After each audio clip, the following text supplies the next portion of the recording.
সেখানে আমি বলেছি যে বিএনপি এই দেশে থাকতে পারবে না, এটা স্লিপ অফ টাং হতে পারে। কেন বলছি? কারণ এই কথাটা আমার বলা, তখন আমার মাথায় ছিল, একটা মুখ থেকে বের হয়েছে আরেকটা কথা। চুপ করে থাকা মানে আমার কোনো দুর্বলতা নয়। যদি মনে করেন হামদুল্লাহ চুপ করে থাকা দুর্বলতা, তাহলে সেটা আপনাদের ভুল, আপনাদের চিন্তায় ভুল ধরেছে। হামদুল্লাহ চুপ করে থাকা মানে হামদুল্লাহ শিবচরের মাটিতে শান্তি চায়। যারা আমার এই দেশে থাকতে এই কথাটি শুনে যারা মর্মাহত হয়েছেন, যারা ব্যথিত হয়েছেন, আমি আসলে আপনাদেরকে কষ্ট দেওয়ার জন্য বা ব্যথিত করার জন্য আমার এই কথাটা। এবং আমি রাজনীতিতে আসিনি, এই কথাটা আমি সব জায়গায় বলেছি। আমাকে এই রাজনীতিতে জোর করে আনা হয়েছে। তিনি বক্তব্য দিয়েছেন বিএনপিকে খোঁচাখুচি করবেন না। আরে আমি হামদুল্লাহ বিএনপিকে খোঁচাখুচি করলে বিএনপি দেশে থাকতে পারবে না। আপনারা রাজনীতি করেন শিবচর উপজেলা নিয়ে, হামদুল্লাহ রাজনীতি করে গোটা বাংলাদেশ নিয়ে। আপনারা চিল্লা চিল্লি করবেন গ্রামে থেকে, হামদুল্লাহ চিল্লা চিল্লি করবে বাংলাদেশের পার্লামেন্টে। যে আমরা স্বতঃস্ফূর্তভাবে রিকশায় ভোট দিয়েছি, আপনাকে বিজয় করিয়েছি, এটার মানে এটা নয় যে আপনার জন্য এখন আমি অন্যায় দুর্নীতি করার সার্টিফিকেট আমি দিয়ে দিব ওই নেতা বা ওই এমপি, কিন্তু আমি না। এজন্য এটা মাথায় রাখতে হবে যে আমার সাথে এই জন্য যদি কেউ এতে আমার উপরে রাগ করে, আই ডোন্ট কেয়ার, আমার কিচ্ছু করার নাই। আগামীতে 5 বছর কাজ করব। দেশের মানুষ যদি মনে করবে যে না তার দরকার, তাহলে ভোট দিবে। যদি মনে করবে তার দরকার নাই, তাহলে ভোট দিবে না। আমরা হাজী শরিয়াতুল্লাহর বংশ, ক্ষমতায় থাকলেও এই দেশে থাকবো, ক্ষমতায় না থাকলেও এই দেশে থাকবো। কারণ এখানে যেটা পেয়েছি এটা বোনাস, এটা আপনারা দিয়েছেন। আমাদের রাজত্ব, আমাদের আধিপত্য, এগুলো নিয়ে আমাদের কোনো চিন্তা নাই। আমরা মানুষের সাথে উঠেছি, গ্রামে হেঁটেছি, মানুষের সাথে চলেছি। এই জন্য এমপি সাহেবরা যখন যে চায় তখনই সে কাছে পায়। এটাই আমাদের নেচার, এটা আমাদের অহংকারের কোনো বিষয় না। কিন্তু আমরা হাজী শরিয়াতুল্লাহর বংশের সন্তান হিসাবে, পীর পরিবার হিসাবে, এই দেশে 250 বছর সংগ্রামী পরিবার হিসাবে 250 বছর এই দেশে আমাদের চলাফেরা। এজন্য এই কথাটা বলার উদ্দেশ্য হলো, অন্য দল আর আমাদের দলের ভিতরে আসমান জমিন পার্থক্য থাকতে হবে। আমি এমপি হিসাবে যেমন পার্থক্য থাকতে হবে, আমার সাথে যারা উঠা বসা চলাফেরা করবে তাদেরকে অন্য দলের নেতৃবৃন্দর থেকেও পার্থক্য থাকতে হবে। যদি আপনি অন্য দলের নেতৃবৃন্দর থেকে পার্থক্য থাকতে না পারেন, তাহলে আপনি আমার দলের কোনো নেতৃবৃন্দ হওয়ার সুযোগ আপনার নাই। এবং আপনাদের মাদকের বিষয় দেখেন, এই মাদকের বিষয়ে আমি এমপি হওয়ার আগ থেকেই সংগ্রাম করছি। এটা আমার দায়িত্ব, এটা আমার কাজ। যেমন বলা আপনার দায়িত্ব, এটার বিরুদ্ধে সংগ্রাম করা আমার দায়িত্ব, এটা আমি করবই। কিন্তু এতটুকু বলে যাই, যারা এখনো এটার সাথে জড়িত আছে তাদেরকে বলে দিয়েন, আগে পরে ধরলে ছাড় পাইছে, এবার ধরলে কিন্তু আর কোনো ছাড় হবে না, এমন শাস্তি হবে। আমি বলে দিচ্ছি, এটা মনে রাখেন। যারা মাদকের সাথে, আমার নির্বাচন হওয়ার পরে যারা মাদক কারবারি ছেড়ে দিছে, আলহামদুলিল্লাহ, দরকার হলে তাদের কর্ম ব্যবস্থা করে দিব। কিন্তু যারা এখনো মাদকের সাথে জড়িত, আমার কাছে সব লিস্ট অলরেডি আসতেছে, আমার কাছে কিন্তু ফাইল জমা হইতেছে, এটা আপনি মাথায় রাখেন। আমার কাছে ফাইল জমা হচ্ছে, কোথায় কোন বাড়িতে কে মাদক বিক্রি করছে। আমি এবার যাদেরকে এক একজন করে ধরবো, এবার ধরার পরে কিন্তু আর কোনো ছাড় আমি দিব না। গতকালকে আমার এক বক্তব্য কেন্দ্র করে গোটা দেশে খুব অস্থিতিশীল একটা পরিবেশ তৈরি হয়েছে। সেটাকে কেন্দ্র করে আজ এখানে বসা, এবং বিএনপি শিবচর উপজেলার দায়িত্বশীল আমার সোহেল ভাই, উনি ওইখানে এসেছেন। তো তাকেও আন্তরিক মোবারকবাদ, তিনি উপস্থিত হয়েছেন এখানে। আসলে বিষয়টি হলো কি, আপনারা যারা দেখেছেন যে আমি রাজনীতিতে পাড়া দেওয়ার পর, ইলেকশনের আগে এবং ইলেকশনের পর সচরাচর আমি কখনো কারো বিরুদ্ধে, কোনো দলের বিরুদ্ধে আমি কোনো কথা বলিনি। এবং ইলেকশনের আগেও আপনারা খেয়াল করবেন যে কোনো দলের বিরুদ্ধে আমি কোনো ধরনের স্টেটমেন্ট দেইনি, প্রয়োজন মনে করিনি স্টেটমেন্ট দেওয়া।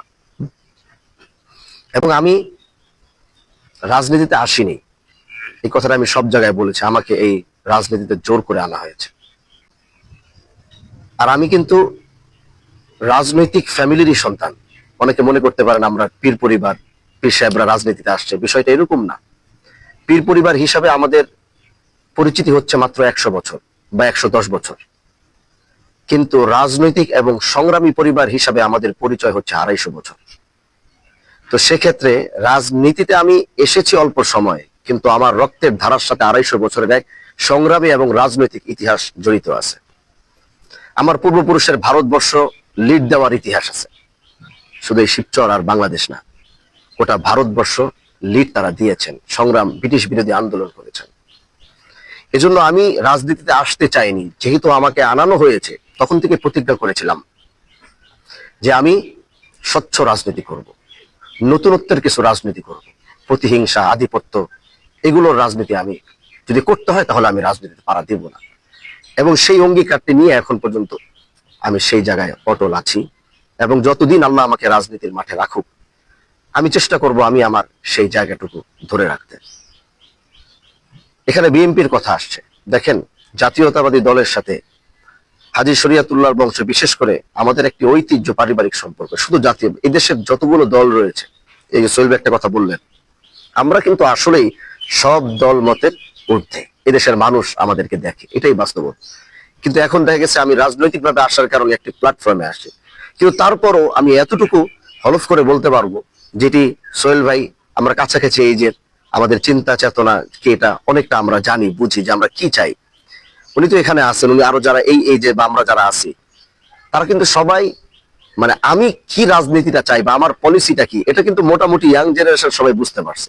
এজন্য আপনি দেখবেন যে আমি এখানে নির্বাচিত হওয়ার পর একটি কথা বারবার আসছে, যে আমি এখানে নির্বাচিত হওয়ার পর একটা মারামারি, হানাহানি, গ্যাঞ্জাম কোথাও কিছু হয়নি। অথচ আপনি সোহেল ভাইকে জিজ্ঞাসা করেন, আমি হামজালা ব্যতীত যদি অন্য কেউ এখানে নির্বাচিত হতো, সে অন্য দল করতে পারে, কিন্তু তারা স্বীকার করতে বাধ্য হবে যে হ্যাঁ, যদি অন্য কেউ হতো এখানে রক্ত খোলাখুলি, মারামারি এখানে হবেই, হতোই এটা। কিন্তু আমি আসার পরে আমি সবার জন্য, আমি একটি প্রথম বক্তব্যে বলেছিলাম যে আমি এখন কোনো নির্দিষ্ট দলের এমপি না। যেহেতু আমি দায়িত্বের জায়গায় এসেছি, আমি সবার দুঃখের সুখের কথা আমার শুনতে হবে। গতকালকে যে বক্তব্যটি আমি দিয়েছিলাম, এই বক্তব্যটি যখন আপনি পুরোটা শুনবেন, তখন আপনি আমার বক্তব্যের সার অংশ যেটা সেটা বুঝতে পারবেন। কিন্তু হ্যাঁ, সেখানে আমি বলেছি যে বিএনপি এই দেশে থাকতে পারবে না, এটা স্লিপ অফ টাং হতে পারে। কেন বলছি? কারণ এই কথাটা আমার বলা, তখন আমার মাথায় ছিল, একটা মুখ থেকে বের হয়েছে আর একটা। কথাটা এরকম ছিল যে আমার টার্গেট ছিল শিবচরে যারা জাতীয়তাবাদী দল বিএনপির নামে যারা উচ্ছৃঙ্খল করছে, অবৈধভাবে কোনো কাজের সাথে জড়িত হচ্ছে এবং সেই জায়গায় তারা বিএনপির নাম ভাঙাচ্ছে, এটা তো তারেক জিয়া আমাদের আমাদের আমাদের মাননীয় প্রধানমন্ত্রী জনাব তারেক রহমান সাহেব এটা অ্যালাউ করবে না। কারণ উনার যে রাজনীতির ধারা আমি গত কয়েকদিন বাংলাদেশে আসার পরে দেখলাম, উনি এই সমস্ত বিষয় যেগুলো আমাদের ভিলেজ পলিটিক্সে হয়ে থাকতেছে বা গ্রামগঞ্জে হয়ে থাকতেছে, এগুলো তো উনি কখনো অ্যালাউ করবে না। উনি কখনো অ্যালাউ করবে কেউ অবৈধভাবে বালু উত্তোলন, এটা অ্যালাউ করবে? উনি করবে না। কেউ বাসে গিয়ে এই নামের উপরে যদি বলে আমি এই দলের ছাত্রদের, এই নামের উপরে যদি কেউ চাঁদা, এটা অ্যালাউ করবে? করবে না। উনি যে নতুন ধারার রাজনীতিটাকে নিয়ে আসছে, আমরা আমার চিন্তাধারা, আমি যে চিন্তাধারার রাজনীতিতে পাড়া দিয়েছি, আমি দেখলাম যে জনাব তারেক রহমান সাহেব সে একই ধারার রাজনীতি করছেন। এজন্য বিএনপির সাথে আমার সাংঘর্ষিক হওয়ার কোনো প্রশ্নই আসে না এখানে। কিন্তু হ্যাঁ, আমি বিরোধী দলের একজন এমপি, সরকারের ভালো যখন দেখবো, আমি এটা বলেছি, সংসদে দাঁড়িয়ে সরকারের ভালোটাই উপস্থাপন করব। যখন দেখবো সেখানে কোনো খারাপ কিছু, সংসদে দাঁড়িয়ে সেটা উত্তোলন করব। কিন্তু আমি যে কথাটি কালকে বলতে চেয়েছিলাম, এই দেশে বিএনপি থাকতে পারবে না, এই কথাটি এরকম ছিল না। কথাটি এরকম ছিল, আমি শিবচরকে, পরের কথাটা আপনারা দেখবেন যে আমি সাথে সাথে শিবচরের কথাটি নিয়ে আসছিলাম এবং বলতে চেয়েছিলাম যে শিবচরে যারা বিএনপির নামে উল্টাপাল্টা করবে, আমি এই কথাটি বলেছিলাম যে তাদের মাধ্যমে কিন্তু বিএনপির মান সম্মান ইজ্জত নষ্ট হবে, এই কথাটা আমি বলেছিলাম। এবং তার সাথে আমি এটাও বলেছিলাম যে জনাব তারেক রহমান সাহেবকে, মাননীয় প্রধানমন্ত্রী জনাব তারেক রহমান, এটাও বলেছি যে আপনি এটাকে, আপনি যে ধারার রাজনীতি করতে চাচ্ছেন, কিছু মানুষ বা কিছু ব্যক্তি বিএনপি নামের উপরে সেই রাজনৈতিক ধারাটাকে কলঙ্কিত করছে। এটা বাংলাদেশের অনেক জায়গায় এটা হয়ে উঠতো, কিন্তু আমার বিশ্বাস যে ইনশাল্লাহ এটা খুব দ্রুত উনি নিয়ন্ত্রণে এটা নিয়ে আসবে। আর আমাদের এই শিবচরের অবস্থান খুবই ভালো, আমাদের কারোর সাথেই কোনো মতভেদ নাই। এই যে আপনি দেখবেন যে আমাদের নির্বাচন হয়েছে, আমাদের সবকিছু হয়েছে, এই সব কিছুর ভিতরে সবার প্রতি সবার রেসপেক্ট ছিল, কারোর সাথে কোনো ধরনের কোনো কথা, ইভেন কি আমি কিন্তু প্রথমেই আমি নির্বাচিত হওয়ার সাথে সাথেই আমি বিএনপির যিনি ছিলেন, আমি ওনাকে সাথে সাথে খবর পাঠিয়েছিলাম যে আমি ওনার সাথে দেখা করতে চাই। বাট হয়তো তিনি আপসেট ছিলেন, এজন্য হয়তো তিনি এটা অ্যাকসেপ্ট করতে পারেন নাই। এবং যারা যারা নির্বাচন করেছে, আমি ক্যান্ডিডেট হওয়ার সাথে সাথে প্রথম আমি তাকেই নক করেছিলাম। তো তারপর থেকে যারা যারা আছিল, যারা যারা ক্যান্ডিডেট, আমি সবার সাথে গিয়ে দেখা করেছি। আমাদের একটা ভ্রাতৃত্বের সম্পর্ক আছে, পারিবারিক ঐতিহ্যের সম্পর্ক রয়েছে, তাছাড়াও বাহাদুরপুর দেশের একটা ঐতিহ্য। এজন্য আমি বলবো যে যারা আমার এই দেশে থাকতে এই কথাটি শুনে যারা মর্মাহত হয়েছেন, যারা ব্যথিত হয়েছেন, আমি আসলে আপনাদেরকে কষ্ট দেওয়ার জন্য বা ব্যথিত করার জন্য আমার এই কথাটা এভাবে ছিল না। আমরা আগামীতে নতুন এক বাংলাদেশ চাই।